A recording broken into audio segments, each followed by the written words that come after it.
Hello, Heather Walker here, and today I will be talking about Harry Emerson Fosdick. I had not heard of him prior to this class, but upon reading just a little bit about him, I was intrigued and wanted to learn more. One of liberal Protestantism's most influential voices, Harry Emerson Fosdick was a proponent of ecumenical Christianity, pacifism, and civil rights. He has even been called liberalism's popularizer. Born in 1878, he lived until 1969. Fosdick attended Colgate University and Union Theological Seminary.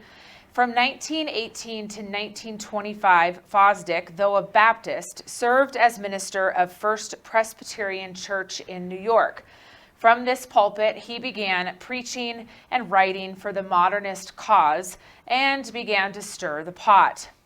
The pressure built as fundamentalists worried aloud about Fosdick's brand of Christianity.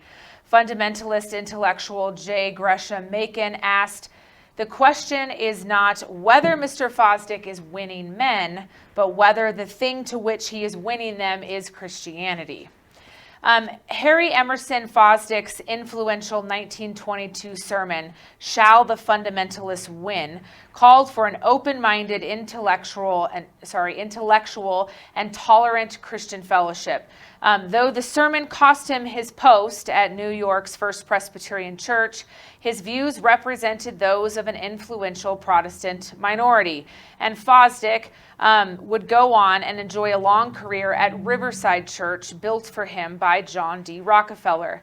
In his famous sermon, Fosdick argued about three main things: the belief in the virgin birth as unnecessary, the inerrancy of Scripture, and the doctrine of the second coming. I found this political cartoon in my research. It's called The Descent of the Modernist, published in 1924.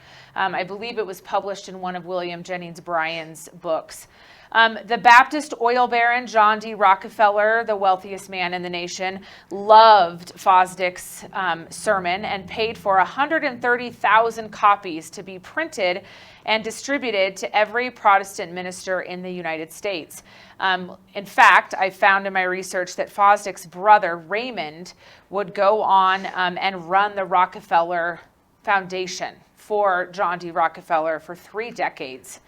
I also found it interesting that Fosdick is highly quoted by Martin Luther King Jr. And in fact, Martin Luther King Jr. once said that he is the greatest preacher of the century. The nation was split, and it is evident in the newspapers. Here we have 2 different newspaper articles that I found. The one on the left paints a negative view of Fosdick. Here we have John the Baptist listening to Fosdick and throwing his hands up in the air, asking, "Is that one of my sons?" And the one on the right in another newspaper really vilifies Fosdick. And the last line here basically says he is a martyr, but it is worth it to him for the sake of the truth. Prior to this class, my understanding of the fundamentalist and modernist controversy was pretty much the Scopes trial. As a high school teacher, the curriculum mentions this event. It does discuss the differences mainly between urban and rural Americans, and the focus is that. I did not realize the spiritual division that was taking place in this nation during this time. It's not just short haircuts on women and bootleggers in Kentucky. It goes so much deeper. Today, in my own Christian circle of friends, I am experiencing some of the same arguments and discussions that Fosdick was discussing in 1920. Friends that I have known for most of my life who have adopted a progressive Christianity in the past few years, and they no longer believe in substitutionary atonement or the inerrancy of the Bible. So I chose Harry Emerson Fosdick because I found myself intrigued. I found myself identifying with the fundamentalists who were speaking out against what this man had to say at the pulpit. I will not name names, but there are countless theologians and church leaders today that are preaching a doctrine much like Fosdick that, frankly, in my opinion, is not the Christian doctrine.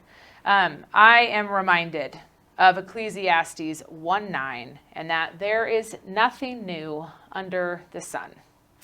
Thank you very much. Have a great day.